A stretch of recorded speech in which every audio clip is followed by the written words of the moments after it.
Hi, how are you? What's the name of this lesson? Pedro Gets Serious. And that's exactly what's happening. Pedro is really getting serious about his studies. And he's worried about maths. That's the one he has with the lowest grade. So he's really concerned about it. The other thing that Pedro is going to do is he's going to start practicing more about his presentations. Remember, he wants to be a teacher of English in the future.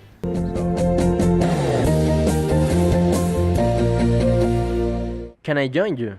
Well, okay, but if you promise not to distract me. You are being serious, aren't you? Yes, I am.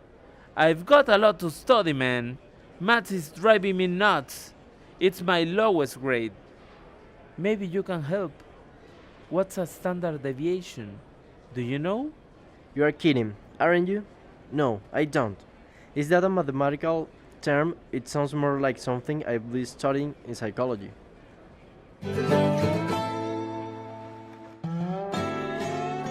What's on your mind then?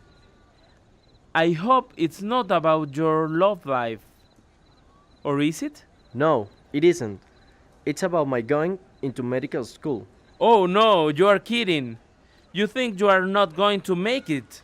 Well, that's part of it, but I'm beginning to realize I'm not cut out for it.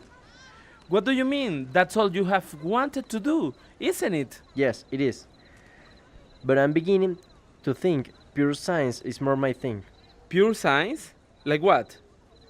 You mean you are going for the Nobel Prize in biology? It has to be that? Or is it in chemistry? I didn't see that one coming, but I guess it makes sense. Does Carolina have something to do with this? No, not really. I had been thinking about it before I got together with her. As a matter of fact, I haven't told her anything about this as yet. So, keep it under your head, will you? Okay, I will. My lips are sealed, but why are you telling me? How can I help? It's just that I needed to talk to somebody about it. I need a sounding board, and you've become a sort of role model to me. Who? Me? You are pulling my leg? Aren't you? I'm not, Peter. I admire the way you've become down to earth and started getting serious about your future. Goyo, thanks for that. But if you want to know how I did it, you are barking up the wrong tree. I have no idea what got into me. Maybe John coming to teach here made me start thinking. I really don't know. Anyway, mom's the word, right? Cross my heart and hope to die.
As I was saying, the use of tag question and short answer is more frequent in English than is.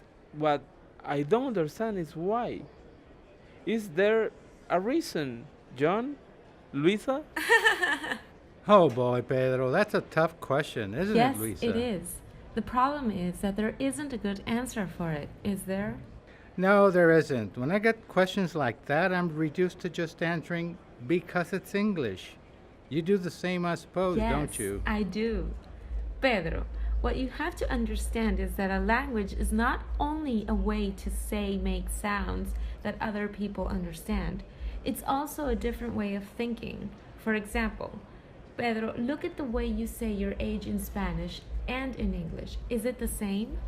What do you mean? You say, yo tengo 16 años, don't you? Yes, I do. So, what's the difference? Well, what's the literal translation of that? Go ahead, do it.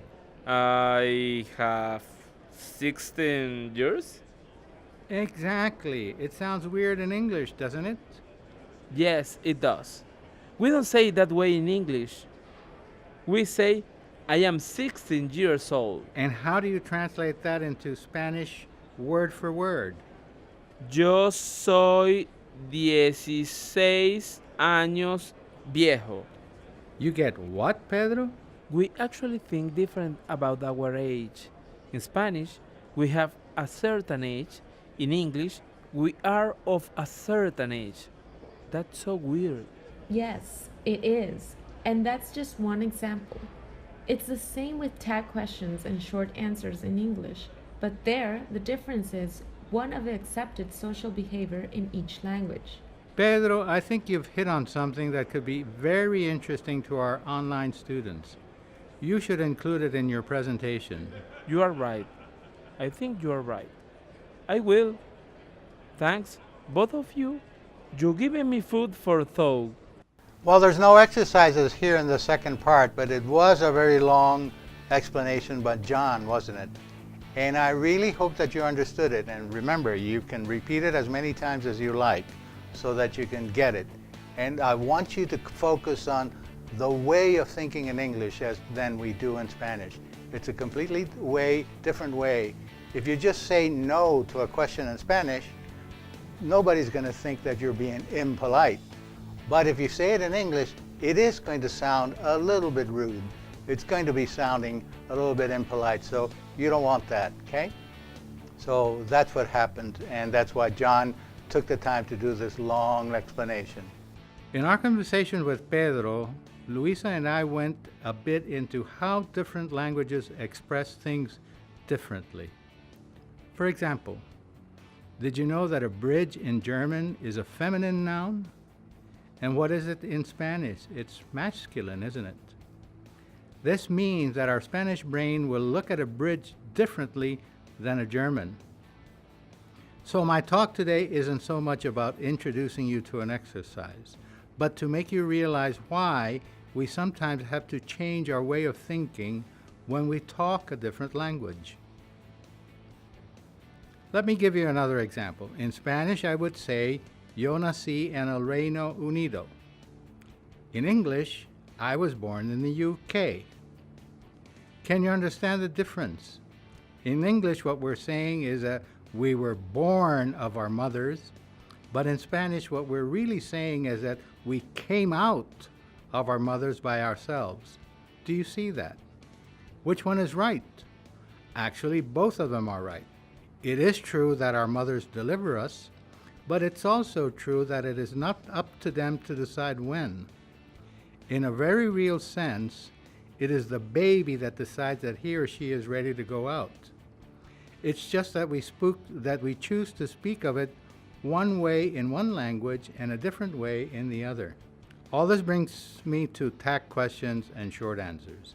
In English, if you ask me, "Are you all right?"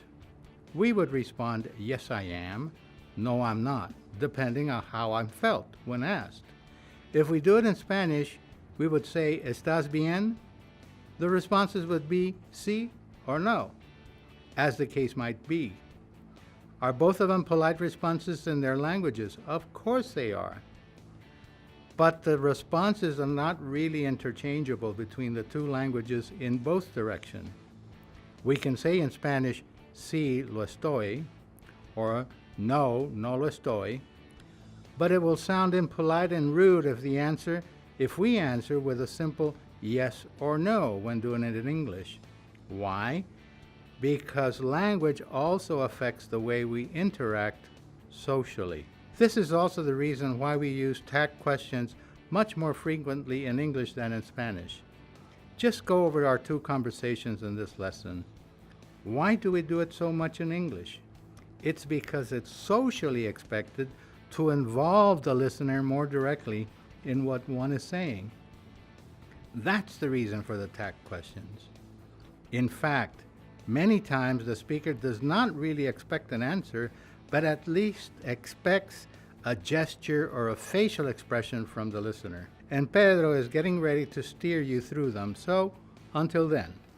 Okay, so John did a very long explanation as to why we use tag questions and why we use short answers and why they're not really done in Spanish so much as we do in English. And I hope you'll understand it's not a question about grammar or anything. It's about the way we think, okay? To be polite in English, you have to use these tag questions and you have to answer with the short answers and not just with a yes or no. In Spanish, you don't have to do that, but in English you do.